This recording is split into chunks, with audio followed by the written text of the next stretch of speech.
अस्सलाम वालेकुम, मैं हूं फैसल तारिड़। इस वक्त मैं नादरा चौक पर मौजूद हूं कि आप देख रहे हैं यहाँ पे पीटीआई के एहतजाज को रोकने के लिए कंटेनर लगाए गए हैं। इसी तरह से रेड जोन को मुकम्मल तौर पे सील कर दिया गया है। अब से कुछ देर पहले हम मार्गला रोड पे मौजूद थे, उसको भी मुकम्मल तौर पे बंद किया गया है। मैरियट को भी मुकम्मल तौर पे बंद कर दिया गया कि आप ना तो मैरियट की तरफ जा सकते हैं और वहाँ से फिर कौमी assembly, supreme court, election commission, वहाँ से भी नहीं आप जा सकते। यहाँ से भी मुकम्मल तौर पे आप देख रहे हैं कि कंटेनर ही कंटेनर हैं, सील किया जा रहा है। और इसी तरह से एक जो सरीना की तरफ से इस्लामाबाद के रेड जोन के तरफ आप दाखिल हो सकते हैं, तो वहाँ पे भी कंटेनर रख दिए गए हैं। इस्लामाबाद के अंदर सिक्योरिटी मुकम्मल तौर पे टाइट कर दी गई है और अब ये पीछे भी काम शुरू हुआ है। पुलिस वाले हैं, धड़ाधड़ कंटेनर लग रहे हैं। इस वक्त तकरीबन रात के 3 बजे का वक्त है, उसके बावजूद हम देख रहे हैं कि यहाँ पे जो है वो कंटेनर लग रहे हैं। ये इस वक्त आपको दिखाने का मकसद ये है कि आप खुद देख सकें कि वो पाकिस्तान के अंदर एक फैशिस्ट रजीम जो जमहूरियत का दावा करता है, जो ये दावा करता है कि पाकिस्तान के अंदर जमहूरियत है, अवामी नुमाइंदों की हुकूमत है और हम वोट को इज़्ज़त दो का बयानिया चलाते हैं कि वोट को इज़्ज़त दो। वो लोग कितने घबराए हुए हैं, वो लोग कितने छोटे दिल के मालिक हैं, वो लोग कितने जालिम हैं, वो लोग कितने बड़े फ़िरौन हैं जो ये समझते हैं कि अगर लोग आ गए और लोगों को शऊर आ गया तो फिर उनको इक़्तिदार नहीं मिलेगा। तो एक दफ़ा फिर से जिस तरह की सूरत हाल अब यहाँ पे डिवेल्प हो रही है, जिस तरह से मैंने अपनी आंखों से इस्लामाबाद के अंदर सारी सूरत हाल देखी है, लग ये रहा है कि राना सनाउल्लाह ने 25 मई को दोहराने का फ़ैसला कर लिया है। क्योंकि आज दिन को, ये जो दिन गुजरा है, राना सनाउल्लाह ने एक प्रेस कॉन्फ्रेंस की। राना सनाउल्लाह ने कहा कि अगर कोई माई का लाल ये समझता है कि वो रेड जोन के अंदर दाखिल हो जाएगा तो वह भूल जाए। हम रेड जोन के अंदर किसी को भी दाखिल होने की इजाज़त नहीं देंगे और हम ऐसी धुलाई करेंगे कि आप 25 मई को भूल जाएंगे।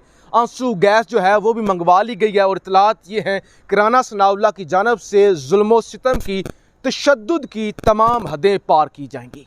अब मसला क्या है कि ये सब कुछ क्यों हो रहा है? क्योंकि ये लोग शदीद घबराए हुए हैं। इनके पास आखिरी गिद्दड़ सिंगी ये थी कि आपके इलेक्शन कमीशन से फ़ैसला आएगा और उस फैसले के ज़रिए हम पीटीआई को नायल कलअदम कर देंगे, इमरान खान को नायल करवा देंगे, हमारे पास बयानिया आ जाएगा। क्योंकि बयानिया तो है कुछ नहीं, वोट को इज़्ज़त दो का बयानिया था, वो बूट चाटने पे ख़त्म हो गया। पंजाब के अंदर ज़िमनी इलेक्शन हुआ, वहाँ पे जिस तरह से पंजाब से उठाकर बाहर फेंका गया इस इम्पोर्टेड माफिया को, वो भी आपने देख लिया। चौधरी परवेज़ इलाही आ गए, शुजात हुसैन से ख़त लिखवाया गया, कुछ भी हाथ नहीं गया। अब ये जो इतने भोंडे तरीके से इलेक्शन कमीशन के साथ मिलकर वारदात डाली गई है, आपने देखा कि वो जो लोग बेचारे हैं वो वीडियोस लेके सामने आ रहे हैं कि हमारा ताल्लुक तो सरगोदा से है, हम तो यहाँ पे माल्टे बेचते हैं। कोई कहता है मेरे तो पोल्ट्री फार्म है। भाई, मुझे आपने कहाँ से इजराइल का एजेंट बना दिया, आपने मुझे कहाँ से भारत में डाल दिया। फिर वो इंग्लैंड से वीडियोस आ रही हैं, वो ख़वातीन कह रही हैं कि हम तो पाकिस्तानी हैं और हमने अपने मुल्क में पैसे भेजे थे।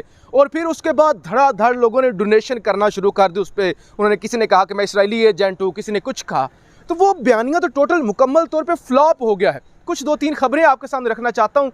एक तो पीडीएम का जो गुज़श्ता दिन इजलास हुआ है और आज फिर इजलास होने जा रहा है, आज दिन को यानी 4 अगस्त को। इस इजलास के अंदर रेफरेंस तैयार किया जा रहा है क्योंकि नवाज शरीफ की जानिब से ये कहा गया कि 48 घंटे से पहले पहले आपने रेफरेंस भेजना है।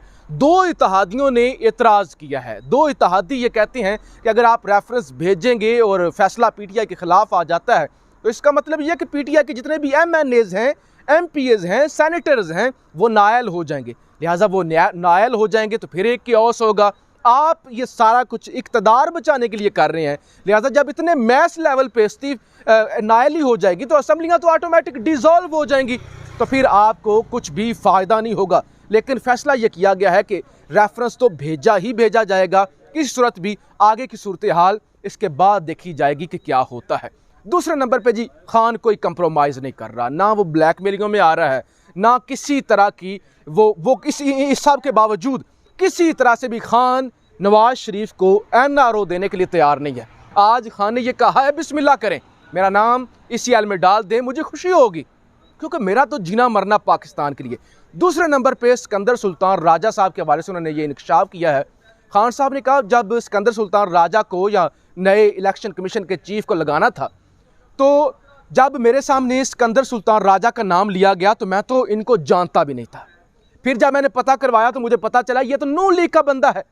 मैंने न्यूट्रल्स से ये कहा कि ये बंदा तो नून लीग का है, तो न्यूट्रल्स ने मुझे ये कहा कि ये बंदा ठीक है, हम गारंटी देते हैं ये न्यूट्रल रहेगा, यानी ये गैर जानबदारी से फैसले करेगा, गैर जानबदारी से काम करेगा। तो खान साहब ने बाकायदा तौर पे बता दिया कि ये सारी जो वारदात डाली गई थी, ये जो बारीक वारदात डाली गई थी, अपना बंदा लाकर और नून लीग का एजेंट लाकर, ये न्यूट्रल्स का मंसूबा था। इसका मतलब ये है कि ये जो फैसला एक भोंडे तरीके से फैसला जारी किया गया है, इसके पीछे भी न्यूट्रल्स का हाथ हो सकता है।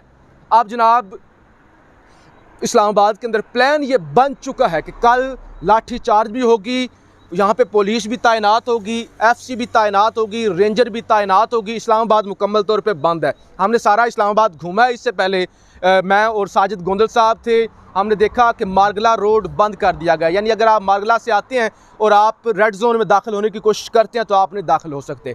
फिर दूसरा रास्ता आपके पास बचता है कि आप F6 सुपर मार्केट से होते हुए मैरियट से आप जाते हैं, तो उस रास्ते को भी बंद कर दिया गया है। फिर तीसरा रास्ता आपके पास होता है कि जब आप कश्मीर हाईवे से अपारा वाली साइड पे आती हैं तो सरीना से उस रास्ते को भी बंद कर दिया गया। इस वक्त हम एम्बेसी रोड पे, इसको अतातुर्क एवेन्यू भी कहते हैं, उस पर भी मौजूद हैं, यहाँ पे भी कंटेनर लगा दिए गए हैं। तो मुकम्मल तौर पे इस्लामाबाद सील कर दिया गया है।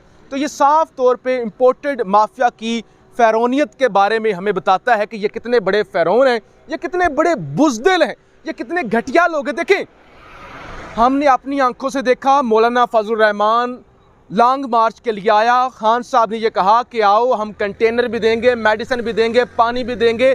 इवन बारिश आ गई, मौसम ख़राब हो गया, खान साहब ने DC इस्लामाबाद को भेजा। उन्होंने कहा जाओ, फजलुर रहमान अगर मुखालिफ है तो क्या हुआ, हैं तो पाकिस्तानी ही ना, मदरसे के बच्चों को वर्गला कर यरगमाल बना के लाया हुआ है तो पाकिस्तानी है ना।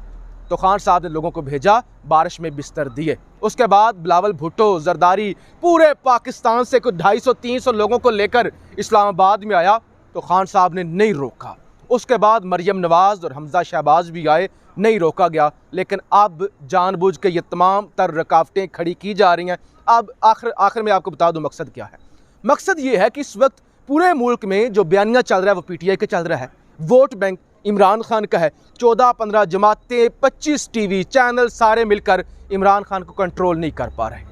अब अगर एहतजाज हो जाता है और बड़े लेवल पे एहतजाज हो जाता है तो यानी अदारों ने जो मनसूबा बनाया हुआ है कि इमरान खान को ब्लैकमेल करना है, तो वो उस मनसूबे पर पानी फिर जाएगा। और इम्पोर्टेड माफिया का भी जो मनसूबा है कि कहीं किसी तरीके से अदारों को हम इस्तेमाल करके, इमरान खान अभी अदारे गुस्से में हैं, अदारे के अंदर अहम शख्सियात न्यूट्रल्स इमरान खान के ख़िलाफ़ गुस्सा है, तो हम उनको इस्तेमाल करके इमरान खान को रास्ते से हटा लें। अगर इमरान खान को रास्ते से ना हटाया तो फिर इमरान खान 2/3 मेजॉरिटी लेता हुआ नज़र आ रहा है। इसीलिए रेफरेंस भी भेजा जा रहा है। इमरान खान की नाअहली के लिए भी काम शुरू हो चुका है। परवेज़ इलाही को पंजाब में हटाने के लिए शुजात हुसैन को भी एक्टिव कर दिया गया है। और अब इस्लामाबाद के अंदर जो है वो एक नई तशद्दुद की 25 मई की दास्तान रकम करने के लिए, तारीख को दोहराने के लिए भी सिलसिला शुरू कर लिया गया। यही वजह है कि सिक्योरिटी अलर्ट है, रेड जोन सील है और यहाँ पे जो जमहूरियत है उसका मजाक उड़ाया जा रहा है। अपनी राय का इजहार ज़रूर कीजिएगा। पाकिस्तान जिंदाबाद।